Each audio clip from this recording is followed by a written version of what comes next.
It's been over 2 decades now that China and South Africa have enjoyed good relations, and those relations have over time developed substantially. In terms of fraternal relations with political parties here, the Chinese Communist Party and the South African Communist Party have an ongoing bilateral relationship. The two parties exchange and alternate senior delegations on an annual basis. Mapaila is the newly elected General Secretary of the SACP. He believes that African leaders can learn a lot from the CPC's consistent leadership system. I think CPC outweighs the rest of the world when it comes to implementation. And this is quite critical because we are able to measure progress. And it is in this regard that we believe we can learn more on the leadership question, the guidance of the leadership question from the party, which I think has been quite successful. And many of our organizations on the continent, particularly from the liberation side, can learn more from the CPC in this regard.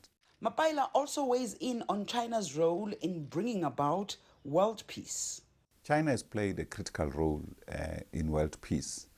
As you know, it supports the United Nations peace missions and several other interventions, but largely its demeanor for the win-win solutions across the world and for its the Road and Belt program that was rolled out basically to embrace the interconnectedness of all humankind.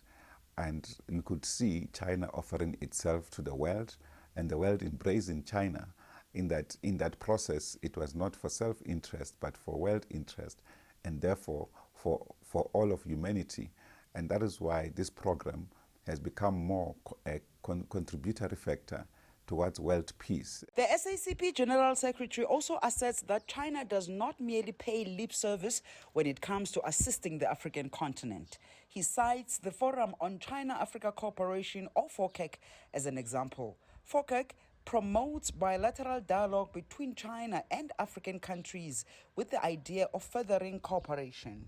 The Forum for China-Africa Development and Cooperation, it's an important forum because it has assisted us in many respects, particularly with regard to the coordination of efforts by various governments at continental level, the AU coordination. Mapaila has visited China on a number of occasions. He says the development he has witnessed in that country is extraordinary. The development in China, it's quite extraordinary, and I don't think we can find it anywhere else in the world. Whether it's infrastructure development, it's massive across cities, it's interlinked, and you could see that in many places where you go, when you are demonstrated about future development in that particular area, you find that there's consistency in the plans and the implementation of the plans, and there are interlinkages, as opposed to ad hoc interventions in different parts of the world. Chinese development has been superior in many respects, as opposed to capitalist-oriented development that we have seen in other countries.